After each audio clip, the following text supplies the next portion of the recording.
The Monster Study was an experiment conducted at the University of Iowa by speech pathologists in 1936.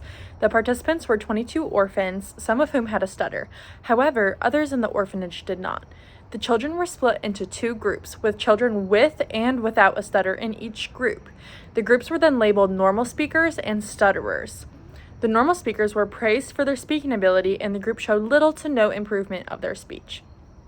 The stutterer group was told that they were all awful speakers and that they shouldn't speak unless they can do it well. These children showed psychological symptoms such as social withdrawal. In addition, the children in the group who did not have a stutter even developed a stutter.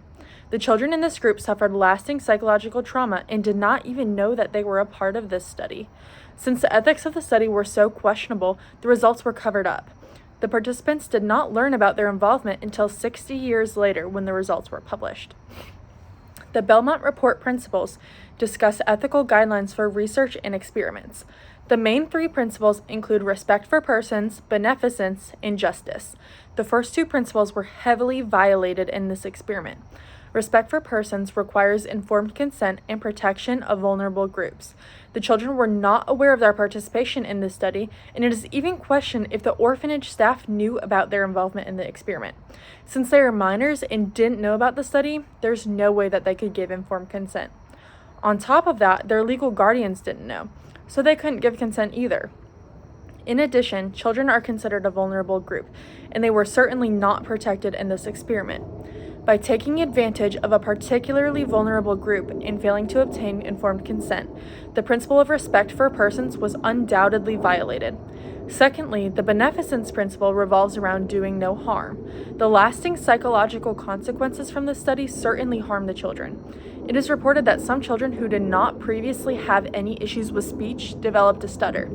Aside from that, some children became socially withdrawn and had trouble making friends within the orphanage, and one child even ran away. The children's schoolwork also suffered as a result of this study. The participants later reported after they found out that they had truly never recovered from this experiment. Learning about this study taught me a lot about the principles of ethics and how they have evolved over time. This study was completed in 1936, less than a century ago, and yet it was still able to happen. If this study had been presented today, it would have been shut down as soon as the idea was ever brought up. It's truly scary to think about how not so long ago, the principles of ethics that we value so strongly today had yet to exist. Additionally, the way that this study was so easily covered up absolutely blew my mind. How were they able to traumatize so many children and not suffer any repercussions until years later when the primary investigator was no longer alive? Because of this, I looked into ways that children are protected from traumatic experiences as research participants. It is now recommended that children are debriefed after they participate in an experiment to prevent the lasting trauma similar to what resulted from the Monster Study. Additionally, for particularly vulnerable populations, such as children with no identifiable guardians like orphans, informed consent is still needed. I think that the researchers used the fact that these children didn't have parents as a loophole to get out of obtaining consent. This case definitely speaks to me, as my dream is to be a pediatric nurse. While I am not particularly interested in conducting research at the moment, I will keep this study in the back of my mind in case I ever decide to go down the research path. Additionally, I will prioritize the protection of my patients who are children. Even if they are not being experimented on, they are still a vulnerable population who deserve adequate treatment and the freedom from harm while receiving medical care.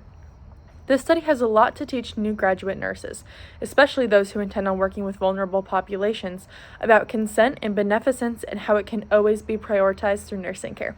Thank you.